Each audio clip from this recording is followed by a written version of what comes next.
so exciting. I have to tell you, I absolutely adore this time of year. I adore this time of year because the holidays are over with all of its beauty and madness, and it's before all of the stuff starts happening around love. It's that time when we get together and we realize anything is possible.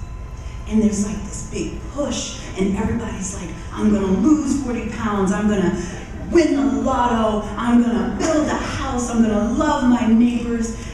It's an incredible time. No matter how true or untrue it happens to be, it is still an incredible time. So I love this time of year for that energy, that vibration that comes forth. This month, our topic is, our theme, the overarching theme for the month is the real source. And so we're going to be looking at what does that mean from all different directions throughout this entire month. And my topic today is the invisible is invincible. And here's the thing. I don't know what happens in your house, but in my house, it kind of goes like this.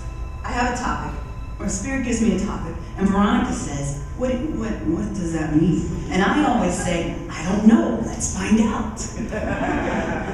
And then life starts to unfold, and my ministry is my life.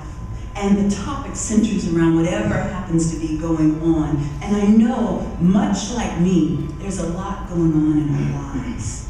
And so you have lots of opportunities to learn what that topic means. We also have a spiritual quality. And we say that we have a spiritual quality because we spend every month looking at who and what we are. And so this month, we're looking at the spiritual quality of faith. Now, I know traditionally I was raised to believe that faith was something you had to get. You had to get faith. You had to somehow, if you could just have the faith, you could make it through. And I was raised by my grandmother, and she was steeped in faith. I didn't really quite understand where I was supposed to pick up this faith. I didn't know if it came from a store, or if I looked in the Bible enough, all of a sudden it would just spring forth, and all of a sudden I would just have this faith. It was always something esoteric in my world until I grew up. And I had a daughter of my own. And I had trials and tribulations. And I had work. And I had life. And I had all of those things come forth. And I started this idea. I said, okay, if faith is something I'm supposed to have, I'm really going to have to get a lot of it. Because life is not easy. And when I realized that, I started on a hunt. I started looking for this faith. I started thinking that maybe if I went to this church or this building, or if I did this thing, or if I danced around 8 times or did whatever, somehow I would have faith. But there's the trick. I began to realize, and much like you will begin to realize, that faith is who you are. It is not something you have. You don't have to beg or beseech someone to give you faith. It is what you are made of. And so throughout this year, as we look at spiritual qualities each month, what we're really talking about is, who am I? And when you think about it, you must be made of something. And that something is a spiritual quality called faith. And if you're not sure, you scan your life and you think about, where has life knocked me down? And the reason I'm going to ask you to look at that this month is because we don't have an opportunity to see what we're made of until we're face down, until life becomes hard, until our backs are against the wall, until we begin to feel like, what am I going to do? How am I going to figure it out? That is when we get an opportunity to practice the spiritual quality. Some people like to say that spirit, God, divine intelligence, whatever word you call it, wants to test us. But I don't believe that. Because I don't believe that this infinite divine intelligence that created us out of its image and likeness, that knows only love, then wants to turn around and punish us. Why would God have an anger management problem? Why would God create me in its divine image and then say, I'm going to smite you? It's not our parent. It is a divine intelligence that we have been created in and out of. Now, I know that this may feel a little uncomfortable for some of you, and that's okay, because it's 2015. My job is not here to make you comfortable. My job is to make you uncomfortable so that you wake up to the truth of who and what you are. The time for apathy, the time for, let me see if I can figure out what I want to do with my life when I grow up, that time is over. The time now is for action. And that action can only come from a place of knowing who and what you really are. When I think about the teachings of Jesus, and I adore the teachings of Jesus because it is a metaphor for life. It is an example of what is really possible within each and every one of us. And what I know about Jesus is that he came forth, whether we believe it literally or whether we believe it metaphysically or whether we look at the story mystically is irrelevant. What happened is he came forth to comfort those afflicted and to afflict those that were comfortable. Those people that were complacent and set in their ways and set in their thinking. Jesus always went ahead. He was revolutionary. He was a heretic. He would probably be at the Awakening Spiritual Community because we are not sitting in a normal environment. We're not sitting in a status quo environment. The reality is that we are sitting and we are creating a spiritual community that is unlike anything else. Because we dare to live in oneness. We dare to look at all of our individualized expressions and find the unity.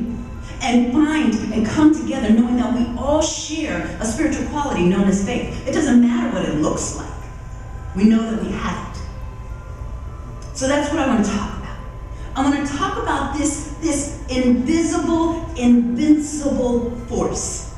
Now, I have to admit, I have not watched all of Star Wars. I know, shame on me. And when I get 18 hours, I will stop and watch Star Wars.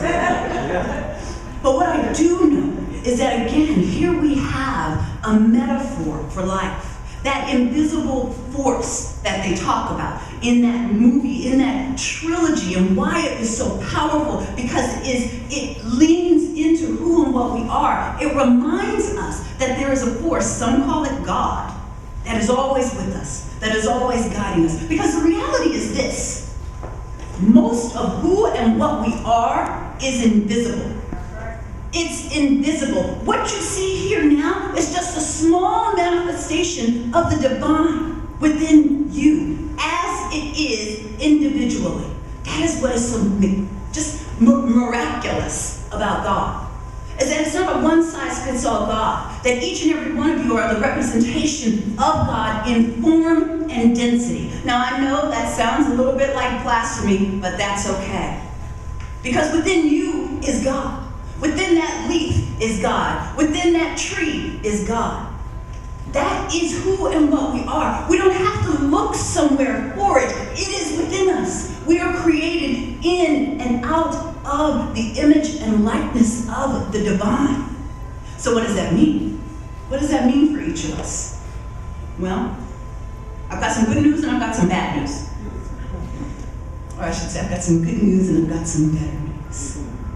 The good news is, since you now know that you were made in the image and likeness of God, there's no more excuses. There's no more excuses for you stepping into your divine nature. There's no more excuses for you becoming who and what you are destined to be. Because now you know who and what you are. The better news is that right here and now, you get to shine it. You get to be it. Whatever that is, wherever that is, in your particular area. And here's the thing. Everything that you are, everything that you've gone through in your life, every idea, every pain, every joy, every sadness, all of it is going to be used for you to fulfill your destiny.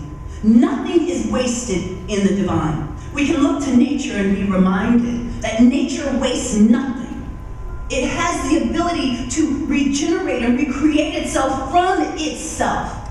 Even when there is, I'm from California, and in Santa Cruz, there are trees that only spread their seeds after there has been a fire.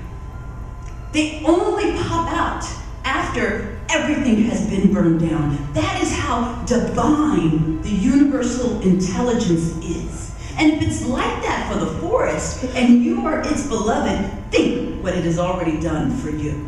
Now I know some situations feel like a holy burning down. I get that.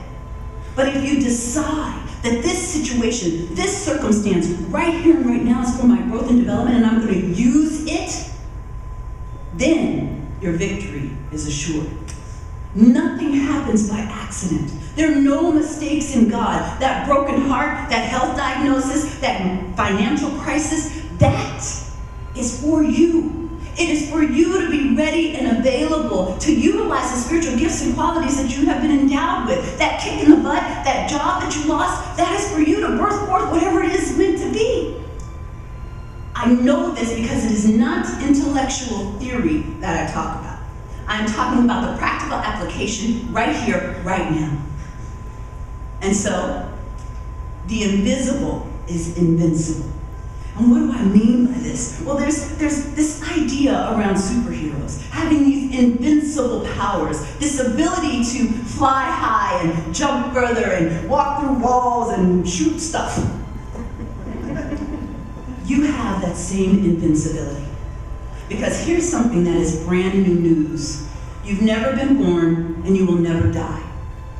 What you see in this form is a physical manifestation of the divine idea. But you, the essence of who and what you are, will never die. Because your spirit, your light is eternal. It goes on forever. That's invisible. And what you're doing here right now is bringing the invisible into time and space. It's a little esoteric, so let's just breathe. All of a sudden, when I start speaking from a different plane, all the air gets sucked out of the room. That's all right, because you're ready. You're spiritually maturing. If you're sitting in these seats, then you're ready for this information. That's why I'm sharing it with you. It's 2015. It's time for us to get to work. It's time for us to step into what seems impossible and do the improbable, because we've been created for that. For such a time as this. There's a reason we didn't come of age in 1929. Because the work that we're here to do, we were uniquely designed here to do it right here, right now. I don't care what your past was. I don't even care what you thought 10 minutes ago. The reality is that right here and right now, you shift your perspective, you change your life, you go about being about your destiny. Regardless of whether you have enough, regardless of whether you think you're enough, regardless of whether there is enough, those facts, they change. And if you're not sure, think about the last crisis you were in, whatever that was, when you're like, I don't know what I'm going to do. Oh, Lord, help me. Somehow, some way, something must have happened, because here you are. I have to tell you, at my slightly advanced age, there have been so many crises in my life, I can't even remember them all. But what I do know is that I came through it. I stepped into the spiritual qualities that lifted me up and propelled me to be about whatever it is I'm supposed to be about. That invisible force, that energy, that enthusiasm, that vibrancy propelled me forward. I am not an exception. I'm an example. Each and every one of you has a story to tell of how you got over. You have a story to tell of how some invisible force, call it God, call it divine intelligence, came and helped you in the form of your mama. Right? Something shows up. Perhaps it's a lover. Perhaps it's a friend. Someone somewhere shows up to help you. That is the invisible made visible. You are the answer. You are the answer to every question. Everything that you need is within you. You didn't come here with less than what you needed. Why would a divine intelligence that created you out of the divine cosmos miss something? It's impossible.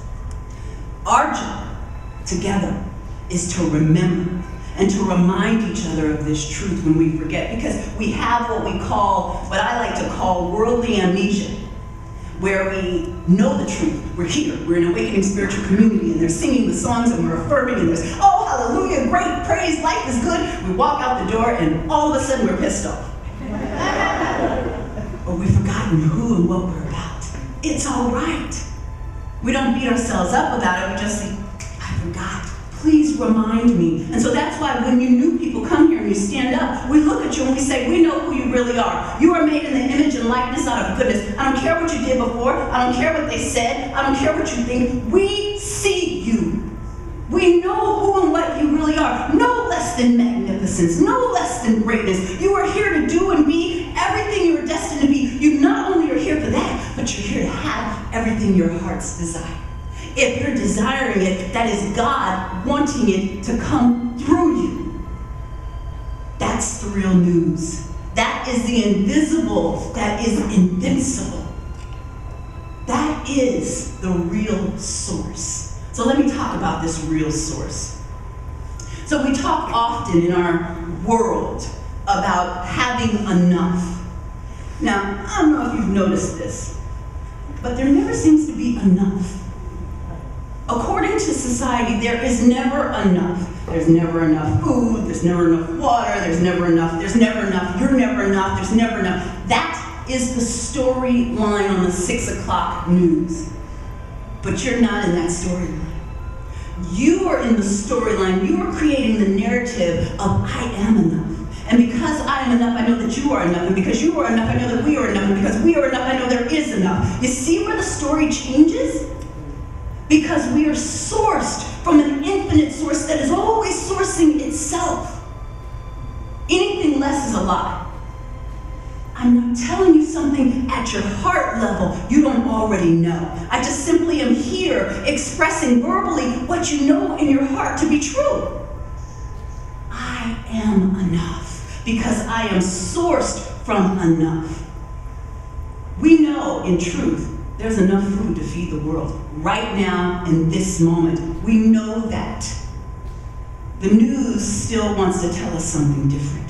But right here, right now, in 2015, we're taking a stand. We're beginning to say, I know that I am enough. The lies that you told me, the lies that I believed for a while, I no longer believe. I know there's enough food. I know there's enough creativity. I know there's enough love. I know there is enough because I am sourced from something that is real, something that is true, something that is right. And when you take the moment to get still, to listen, it will always say, you are my beloved in whom I am well pleased. If you hear anything different, that is not the divine voice, that is your voice. And we're making the distinction between the two. Our personality, because of our experiences and because of our lives, may have twisted our perception. But we're here today to wake up. We're here today to wake up and realize the absolute truth. We're here today so that we look at each other and we say, I see the divinity in you. I know who you really are, regardless of what you feel. And believe me, there are some days I wake up and I feel fat today. And Ron's like, well, you look exactly the same as you did yesterday. Because it doesn't matter what I feel, because the truth is, I am eternal. The truth is, I am made in the image and likeness of goodness. I am only beauty. I am only joy. I am only peace. I am only financial abundance, because that is my nature. So regardless of what I think, regardless of what I feel, it does not change the truth. And that's why we're here today in spiritual community. We come together for the reminder of what's real. We come together to be resourced, renewed, revitalized. That's why we come together in spiritual community, to be reminded of the truth. We are here to break out of the old paradigms, to remember that all of who we are, most of who we are, is invisible. Love is invisible until it is expressed in form and density. Peace is invisible until it is expressed by sitting in meditation. Beauty is invisible until it is expressed through art. We are here to bring the invisible into visible form, no less than greatness. Sourced from the infinite source, no less than fulfilling our destiny. It is 2015, and I'll be saying it in 2016, and I'll be saying it in 2017, and I'll be saying it until I take my last breath. You are divine. Act like it. Live like it. Live from that place of infinite oneness, infinite possibility, infinite invincibility, because that is what's real. As always, stay awake.